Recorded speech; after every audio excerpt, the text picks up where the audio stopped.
Yeah, man, 3 top 10s in the last 5 races is so cool, and I feel so much better because we had not really good luck to start the season off, and just things that didn't fall our way.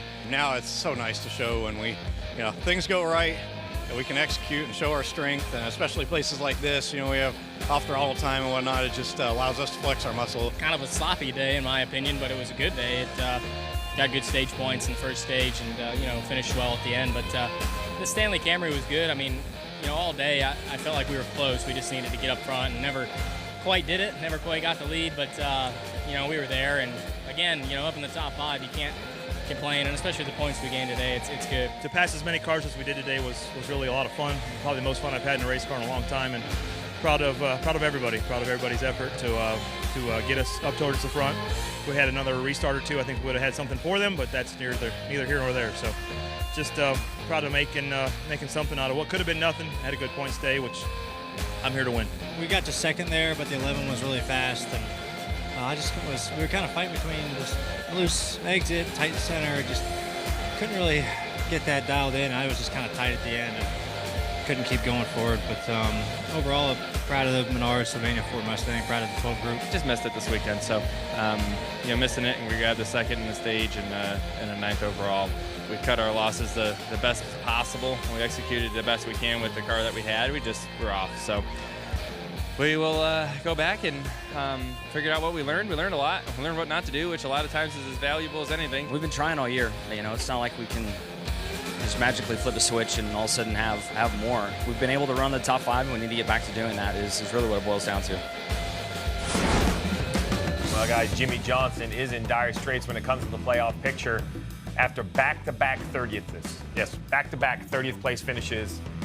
Not good. Currently 17 points below the cut line. And when I look at all of the playoff drivers, KP, he lost the most, losing 27 points at New Hampshire. And you heard him there. I actually thought they had a okay car, not a great car. Called a good race. Kevin gave him some chance there. And then up the track he went, and sounds like I don't want to call it freak, but some sort of mechanical failure on the front of the engine with the water pump. The same thing I think might have happened to the 9. I can't confirm that, but 2 watering issues at Hampshire Motorsports.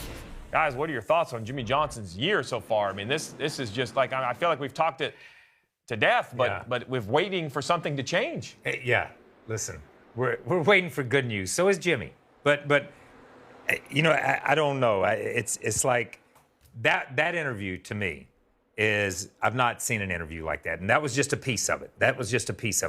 But that whole interview, you kept waiting for him to grab something and show you a little bit of hope. But there was no hope in that interview. And I think to me, that was it.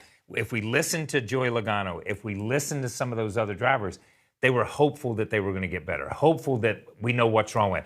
Jimmie was just there. And out of a guy like Jimmie Johnson, that speaks volumes what wasn't said more so than what was. In 18 seasons of racing in Cup, I can count on one hand the number of times I've heard like a sense of resignation in Jimmie Johnson's voice, and that would be one of them. Yes. 2 of his 7 championships he won because of mental fortitude. Like he outsmarted, outwitted Denny Hamlin in 2010. 2016, he didn't have the best car, but he willed that team to the win with Chad Knaus and got the championship that year. I feel like it sounded from that interview as if we're as good as we've been all year, and I don't know if we can get better, and I don't know if it's going to be good enough. So we have a lot of drivers we want to cover, but I want both y'all's opinion on this, because I'm not sure if the Jimmie Johnson fans should be happy or sad for this statement. Our number 1 goal is to make the playoffs, so we will points race.